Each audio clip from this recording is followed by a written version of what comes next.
wine is now really becoming part of our Canadian culture. Decades ago, wine was enjoyed at the table because of maybe European ancestry and so on. It really wasn't part of the Canadian mindset. And what I'm most excited about now is that it really is. They will have wine not as a special occasion beverage, but on a regular basis, more as we've seen in Europe over the last centuries.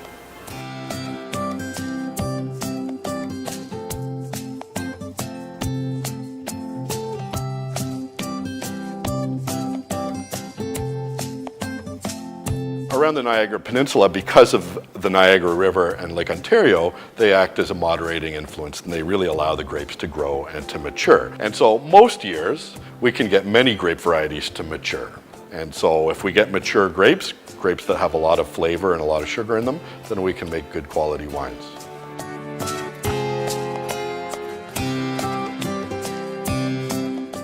Well, one of the biggest challenges that Ontario has is that it's cold.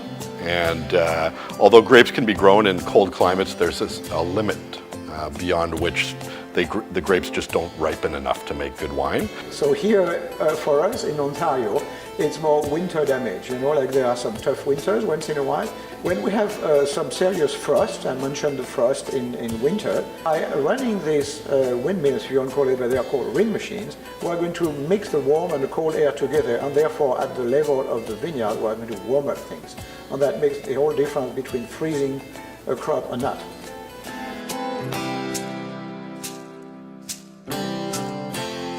The reputation of local wines has changed very much over the last 20 years. The reputation has greatly increased as the quality of the wines has increased as well. In the older generation, when Ontario was just building its wine industry, of course there were some issues around consistency and flavor profile and so on, and those are all changing because we're more and more about excellence. We've got more expertise, more experience, but it's really wonderful to see people who did have myths that were more negatively skewed changing and opening their minds.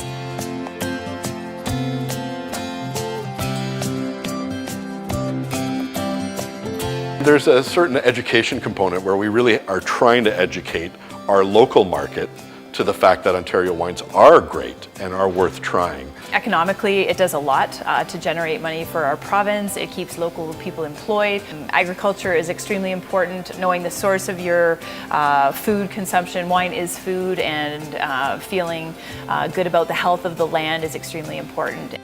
Local food especially is what we need to serve because it's not as flavorful as the one that's not locally grown.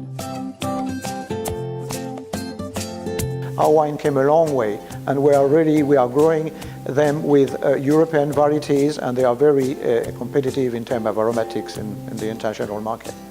When I first started in the wine industry 25 years ago, the quality was pretty poor.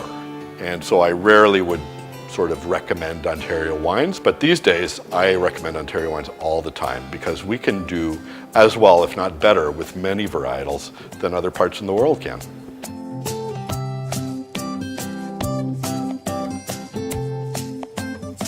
You can see the Ontario sign, locally grown and so on. So those are the ones that I usually go for if I'm shopping for my own. And as locally we consume more of the wine that we produce here, then people will have the impetus to produce more.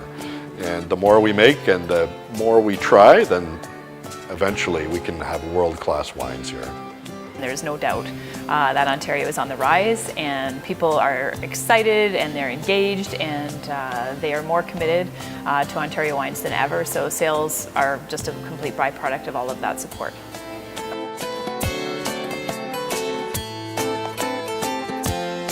And things have changed, and now it's young people who are educating old people about how great Ontario wines are.